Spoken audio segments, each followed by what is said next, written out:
All right.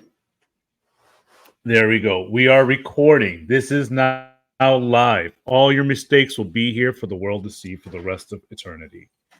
Cool, All right. thanks. I really Welcome appreciate to the that. show. This is Aquarist Assemble. This is brought to you by Creekwood.aquatics, a better class of nutrition. I can see your little face right now. Creekwood.aquatics is a small aquaculture company based out of Floresville, Texas, with the idea of bringing live foods directly to you, farm to aquarium. All right. Over here, I have my friend or so, Samantha. The hell? Please introduce yourself to everybody.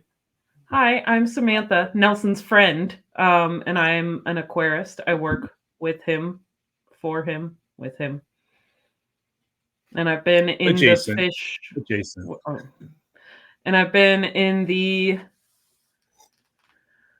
fish profession, aquarium profession for over 10 years now, like 12, I think, 12 years.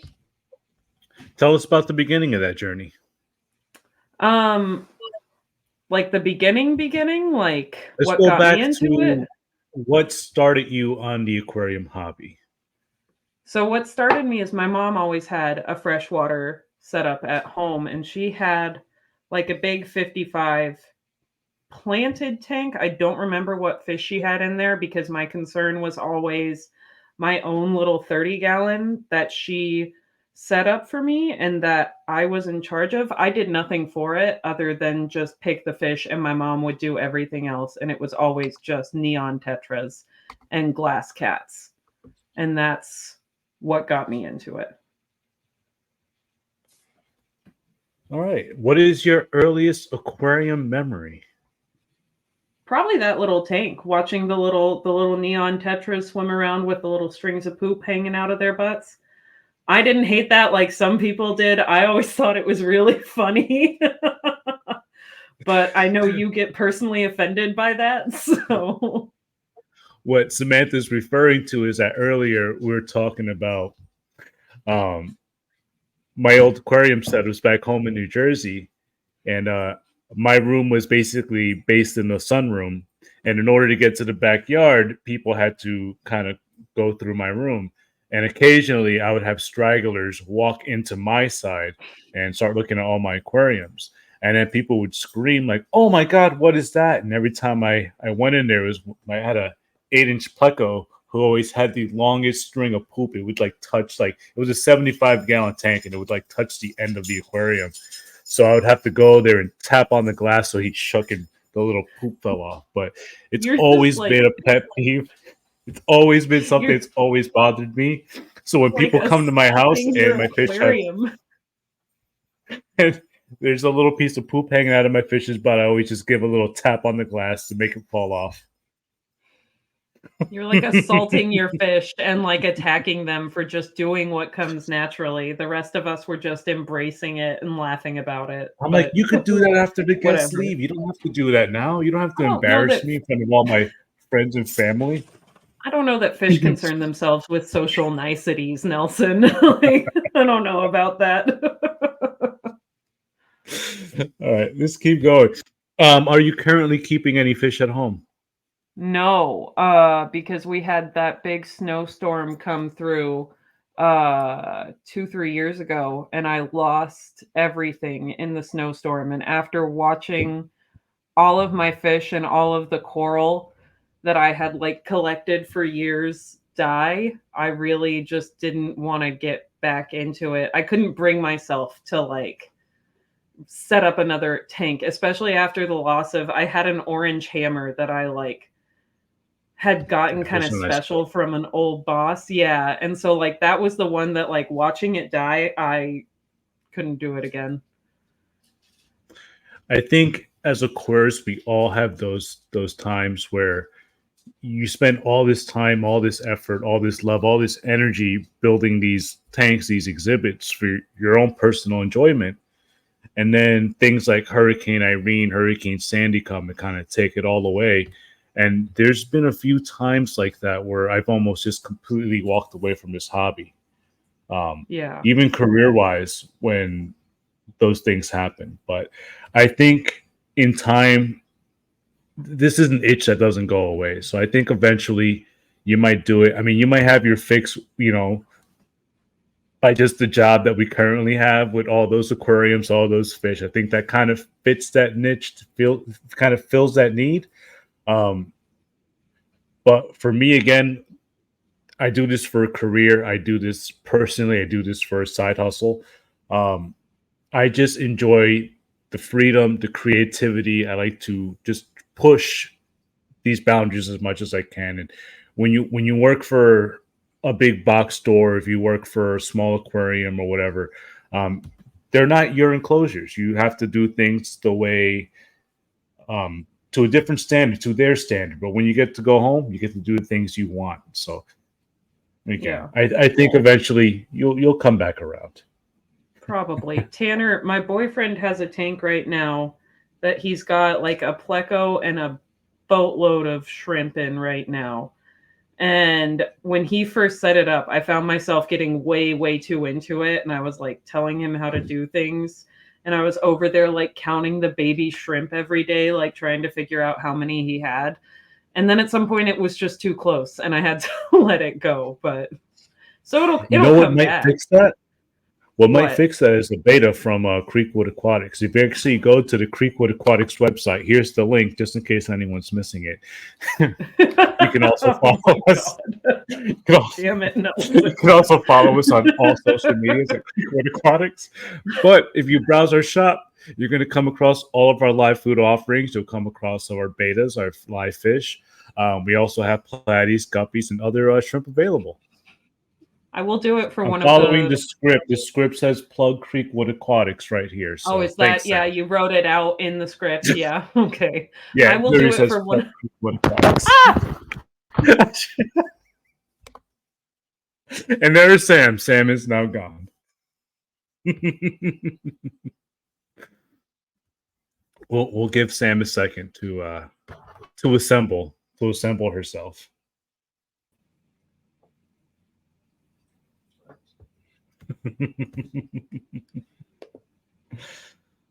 I'm so sorry. I got too excited about the betas. Sam is back, everyone. I am. I For, am. for, for the people who are listening to the podcast and trying to figure out what exactly is going on, this is just what this is going to be. Um, don't kick the tires too hard on this car. We'll get through it. It'll only get us so far. My next question is, what is your favorite fish? And do you have a fish that you're excited to maybe work with in the future?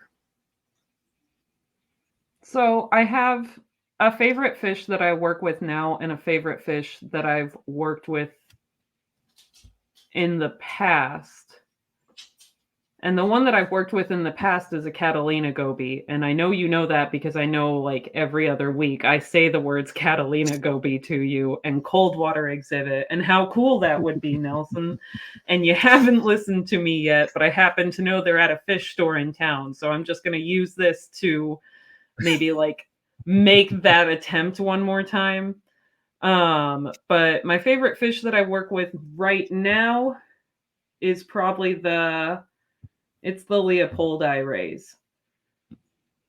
That Very they're cool. so cool. Yeah, they have such big personalities and they definitely like our big female that I take care of. She will come up to the glass and say hi to me every morning.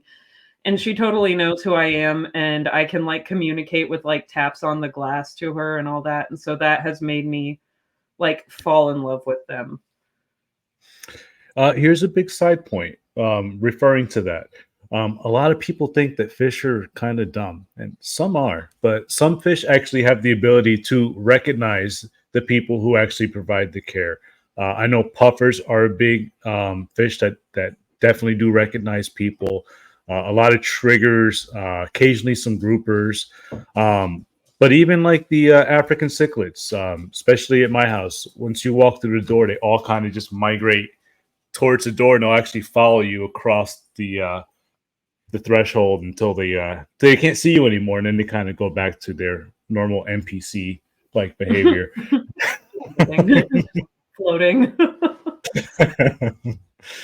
But no, fish are very smart, and there's actually some people who have done target training with betas, and they've taught them to swim through little rings, and they get their enrichment. But yeah, fish have the ability to learn to recognize, and I think more people, when they set up these aquariums at home, they'll see more of those behaviors where they actually do recognize their caretakers. Yeah. My next question is, what is the most valuable piece of information or advice that you've ever been given for the aquarium hobby or in life in general? Like, remember to rotate well, wires. well, I mean, in life in general, it's that nobody's watching you, so do whatever the hell you want. It doesn't matter. In the aquarium hobby, probably top off your tank with fresh water, not with salt water. I want to say that's probably no. Don't chase numbers. I think don't chase numbers. Just let things go. It'll work itself out. These systems have a way of correcting themselves to an extent, and if you're in the ballpark, the coral, the fish, the plants, they don't know if you're within however many points of being on like some like made up spectrum that we've like assigned numbers to. They just know if they're getting enough of what they need. So it doesn't have to be exact. It doesn't have to be perfect. They're living animals and or plants, and they'll find a way to like correct for what we do. As long as things don't get too drastic, as long as you're in the ballpark. Yeah, chasing numbers is one of those things. Being in the hobby for over 20 years, working multiple places, especially customers that come into the shops, and they like discus are a big example. Everyone always wants to have the super low pH and all that stuff, and they just spend forever trying to chase these numbers, and they're trying to make their RO water perfect and this and that. And with the reef tanks, with their calcium alkalinity, and those guys, they're kind of like on a seesaw, and you raise one, the other one drops, and people keep trying to find that little happy balance. But yeah, trying to chase numbers, trying to chase alkalinity, all that stuff. Our tanks are living ecosystems. They change every day. I mean, just having your lights off at night, your pH is naturally going to drop. And then when you turn that light on, that pH is going to raise throughout the day. I've known people who've had those automated trackers on the Neptune, the Apex systems. And throughout the day, if they look at their pH, they'll just kind of watch it go back and forth. But that's the system buffering itself out. The fish are they're gonna respirate, they're gonna defecate, they're gonna lower that pH, and then that crushed coral is gonna bring that pH right back up.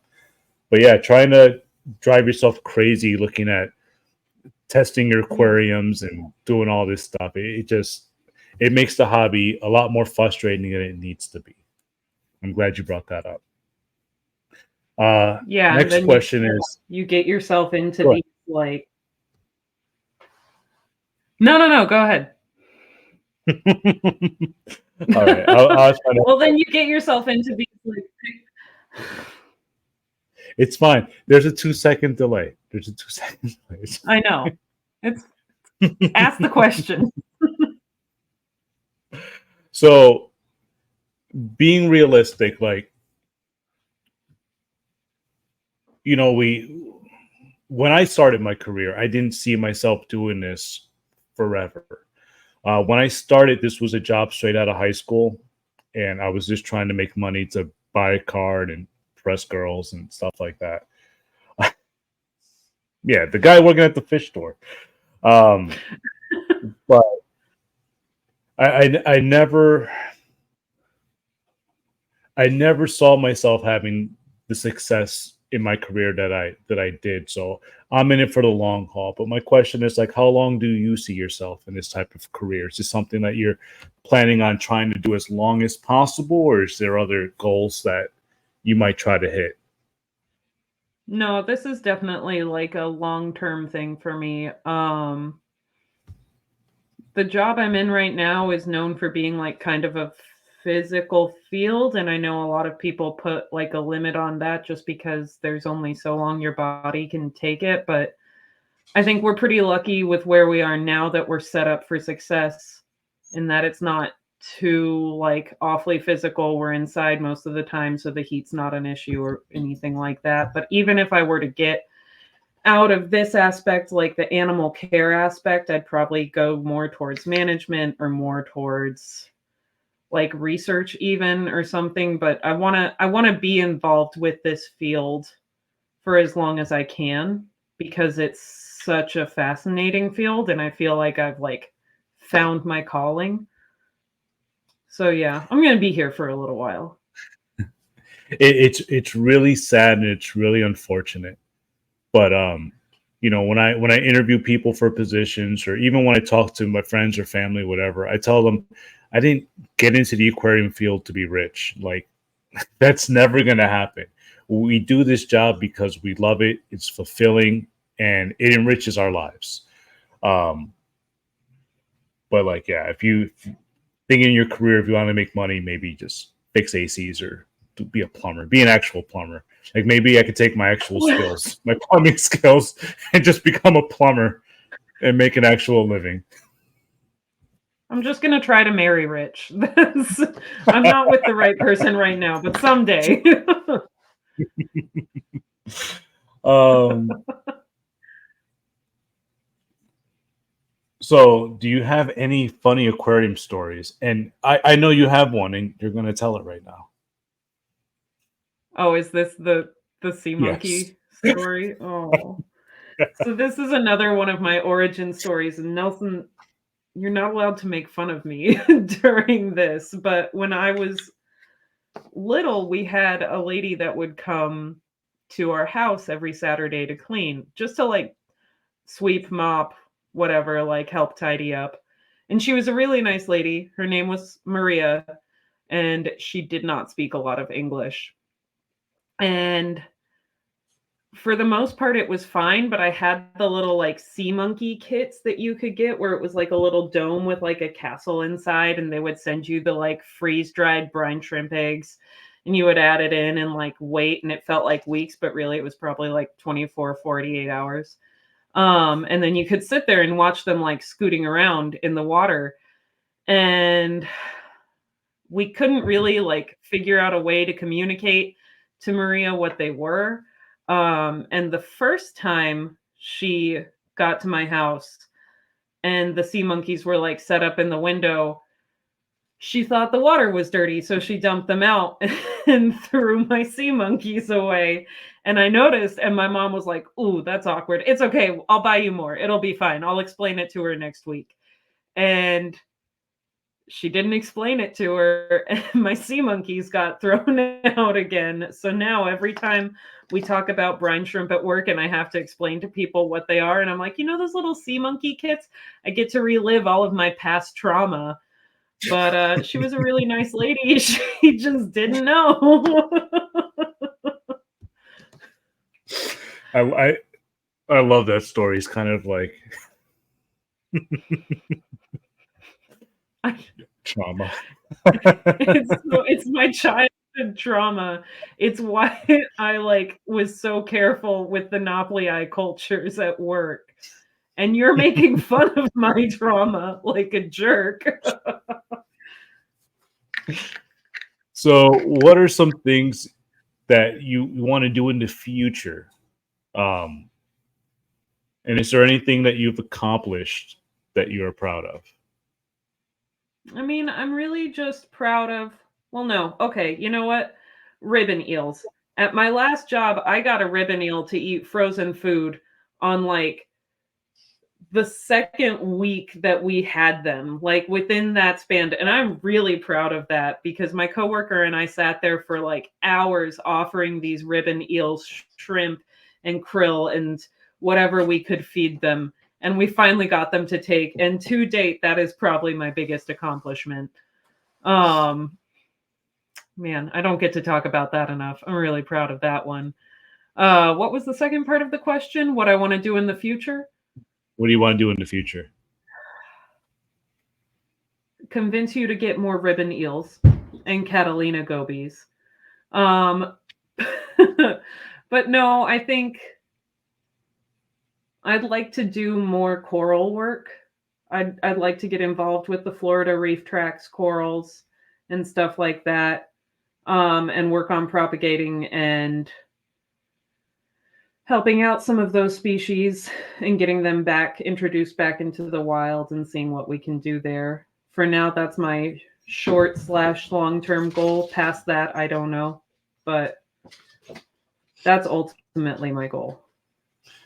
So you brought up the ribbon eel, and I do have a funny ribbon eel story. So back when I was working at one of the pet shops, they ordered a ribbon eel, and I remember the day it came in, and I was staring at it, and I was like, "That thing's not going to eat." So I went and I did all my services for the day, and I came back, and the ribbon eel was gone, and I was like, "Oh." It's like, "Oh well."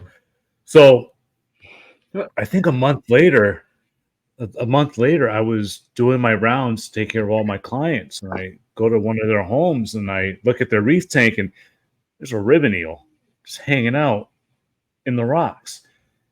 And I was like, "Dude, when did you get that?" And they're like, "Oh, we got it last month." And I was like, "Dude, those don't eat." I go, "What has it been eating?" And they're like, "We don't know. It's been eating his damsels. Just been eating his damsels." Oh yeah, checks out. Yeah. Anyway, I warned him about it, Okay. and he's like, "Yeah, it'll be fine. It'll be fine." So the next month, I go to his house, and I'm looking for the ribbon eel, and I don't see it. So I called him over, and I said, "Hey, when was the last time you saw your ribbon eel?" He goes, "Oh, he was there earlier today. I saw him." I was like, "Are you sure?" He goes, "Yeah." So I'm doing the service. So I'm opening up the cabinets, and I'm pulling out the FX5 filters and all that stuff. And then in the corner, I see what looks like a little piece of beef jerky. So I reached over and I pulled out the ribbon eel, and he was all crispy and covered with dust. And I called the guy over, and I was like, "You saw him today, right?" And he goes, "Dude, that must have just happened." I go, This didn't just happen. This guy's been here for a minute." Don't buy ribbon eels. Sam, you're frozen.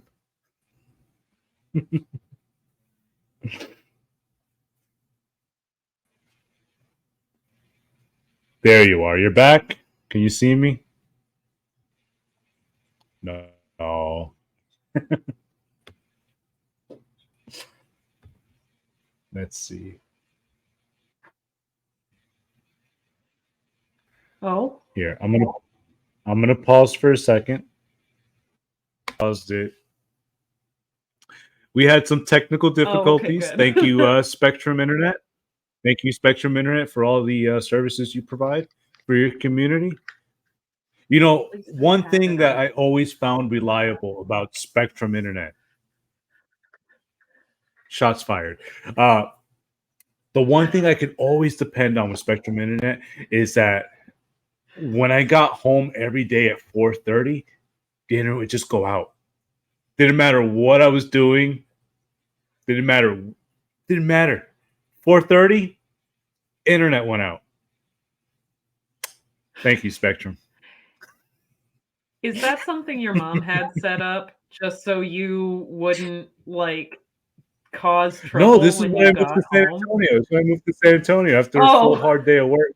I was like, I'm gonna I go thought home. I'm play some Destiny. I get on there. Me and my friends are doing a raid. 4:30, bam, internet out. I was like, perfect. This every day. Like I was like, you know what? No one called me until like 5:30. I thought this was something your mom had worked out just to like keep you from causing trouble on the internet, but in turn you just like took apart another VCR or something. Like Sam is bringing up the fact that I've told her in confidence that, and Mom, don't listen to this. But you know what's funny? What's funny is I'm telling all these strangers all these personal stories, and then I think about my mom who also watches this. I was like, oh my God, she's gonna know everything that I've done. But yes, while I was home from school, I would take apart the VCRs. I would take them apart by the component level, and I would put them back together. And then you guys would get home, and the VCR wouldn't work. And Dad had to drive to Walgreens to pick up another VCR. You need to play like confessions while you're like saying this. I didn't think it was like a secret. You never like, hey, don't tell my mom if she ever shows up. Like Sorry about all the VCRs. Sorry about the TV. The DVD players always went back together. You guys never knew about that. But one day I'll pay you back for all the VCRs that I took apart. Yeah, with all the Creekwood.aquatics money. That sounded like a shot. It wasn't. I believe in you. I believe in what you're doing. Oh, God. I'm crying. I got tears in my eyes.